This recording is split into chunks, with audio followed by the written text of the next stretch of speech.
Sa pagbabago ng pamunuan ng Pasig River Rehabilitation Commission, alamin natin ang kanilang mga projects and programs together with Anshari Lumodag Jr., Chief of Staff to the Executive Director, PRRC. We also have George De La Rama, Public Information Advocacy and Tourism Head, PRRC. Good morning. Welcome to Good Morning Pilipinas. Good morning, Diane. So, we are pleased to inform you and ang mga kababayan natin that we have a new management in the Pasig River Rehabilitation Commission.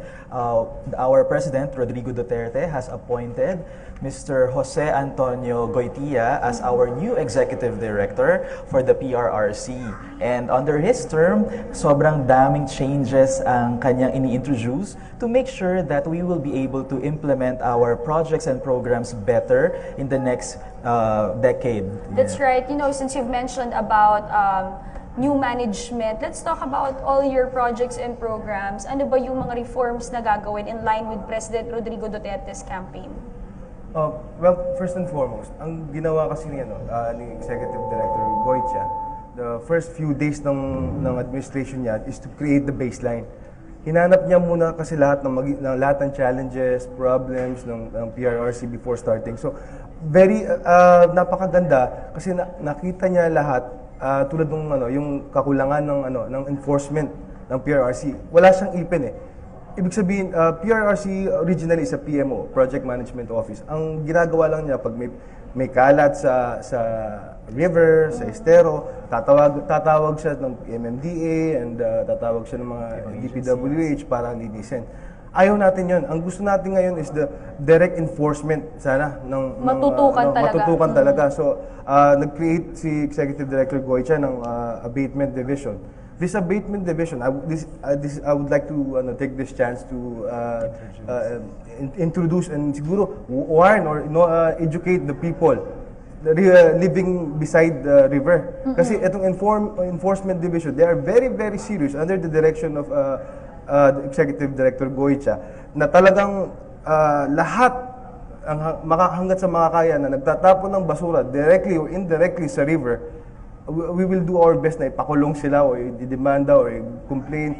Or i-relocate. I-relocate because it's a data that 65% ng dumi ng Ilog Pasig ay galing sa mga nakatira na malapit sa river.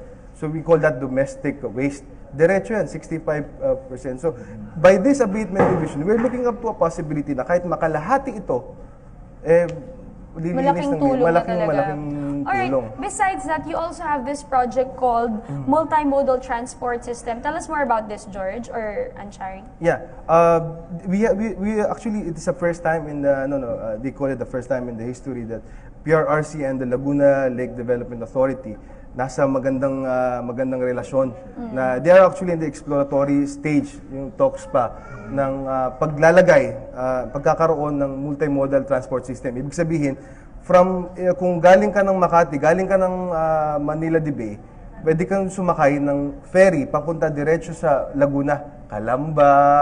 Wow. Diretso. That will take few minutes lang kasi diretso na eh.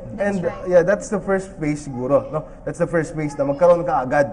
And then in the long term, yung monorail, we will also the two agencies are also planning na maglagay ng monorail from Pasig River papunta These are all future plans. Yes. We want to know, ano na ba yung na-implement na gusto nyong ipagmalaki or i-highlight ng new management?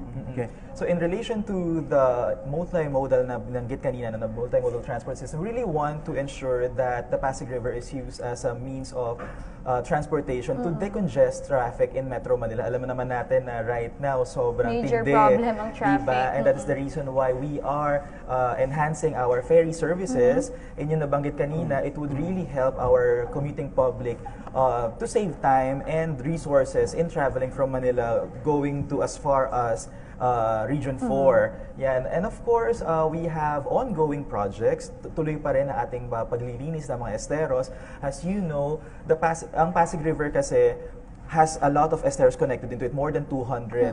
And sabi nga ng aming chairperson, si Secretary Lopez, hindi natin ma-address yung pollution sa Pasig River unless we also resolve the issues sa mga esteros connected into it, which are draining untreated pollutants sa ating waterways, no? Kasi ang mga esteros natin are infested with informal settlers na what we are trying to do is to continue relocating them and recovering the easements from both the informal settlements and the private structures encroached dun sa area. Kasi once na ma-clear yan, then that's the time that we can convert them into environmental preservation areas in the form of linear parks, green belts, walkways, so that it can be an accessible road to the public. And at the same time, we can conduct na water intervention technologies, no, to improve the water quality. What we are looking po kasi is to have or to achieve the water quality class C level or the water quality that is conducive for aquatic life and resources para mabuhay na yung mga aquatic species natin, conducive also for transport, recreation, and tourism. Yeah. Pero George and Ashari, kanina we were talking off cam, no? Napag-usapan natin na talagang hindi naman kakayanin ng isang ahensya alone para ma-achieve natin yung talagang malinis na Pasig River. Do we have any partner agencies for this? Yeah. Yeah, we do have a lot of partner agencies. Actually, the Pasig River Rehabilitation Commission is a convergence in itself. No, it is a coordinating agency under the President of the Philippines. So when we implement programs, kasama talaga natin ang mga national government agencies, ang mga local government units, even partners from the private sector.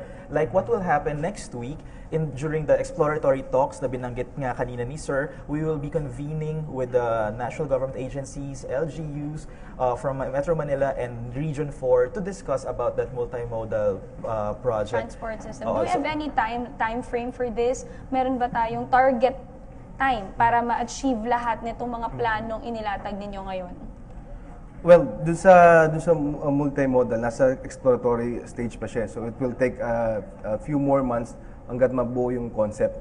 Mabuo yung concept. But what we are excited sana, yung tulad ng mga projects like we are making the Pasig River ASEAN ready. No, it's an initiative. Right. Yeah. It is an initiative of our executive director. It's not. I'm sorry to say, it's not within the budget and wala sa plan. But for the ASEAN, araw-araw nang nililinis ang mga estero at ang river mismo. Actually, this time ilang truckloads na kasi ginawa siyang everyday. So we will see river warriors and river patrols in the esteros and in the river every day. But now, ongoing, no? Pwedeng mode of transportation, gamitin talaga yung mga ferry ngayon sa Pasig River. Kamusta? May updates ba tayo patungkol dito ngayon? Yeah, actually... Kamusta yung reception ng mga tao? Actually, dumarami ang mga river tours at ang mga commuting public na nagsasubscribe sa ferry system natin.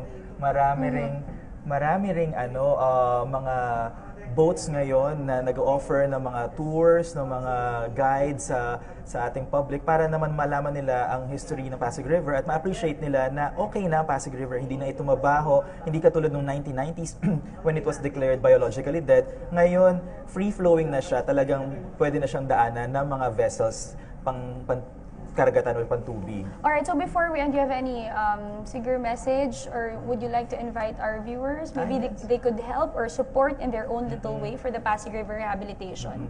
Siguro before everything else, we would like to invite everyone also or inform everyone that the Pasig River Rehabilitation Commission will be inaugurating a few more projects this first semester. That's in San Francisco River in Quezon City, and then Estero de Binondo in Manila, and we also had partnerships with Honda for the development of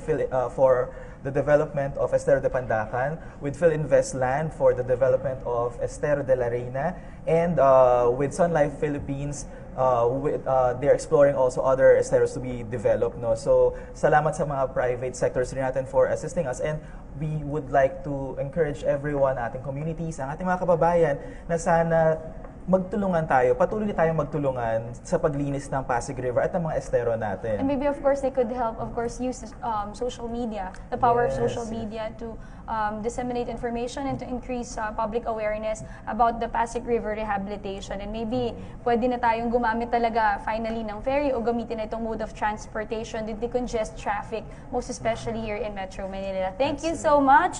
Thank you for joining us this morning. That was Anshari Lumodag Jr., Chief of Staff to the Executive Director, PRRC, and George De La Rama, Public Information Advocacy and Tourism Head, PRRC. Magandang umaga, Pilipinas! Ako po si Hanshorn Mang Tanong at syempre dahil baluarte ko ang kalsada, hatid ko sa inyo ang opinyon ng ating mga taong bayan. Ngayon ang kasama ko ay ang former chairman ng Barangay 394, si Tita Jack. O ayan, Tita Jack, bilang malapit ka sa Pasig River, ano masasabi mo sa ating diskusyon ngayong umaga? Good morning ho sa inyo lahat. Sa aming lugar, malaki ang pagbabago kasi marami nang na-relocate na wala doon sa lugar na estero. Pero sa palagay ko ngayon, mas malinis. Mas malinis kaysa dati. Kaya sana magtulungan tayo na wag magtapon ng basura sa ilog para hindi tayo binabaha. Kasi babalik din sa atin yung basurang yan. Yun lang ang napapansin ko. Medyo kumonti na last week. Nagdeklag na doon ng DPWH. Nagdeklag na, naglinis na talaga yung lugar na yun. Sa lugar nitong Quiapo, dito na sasakupan namin. So natutuwa po ba kayo? Oo, natutuwa kami dahil talagang malinis naman talaga na.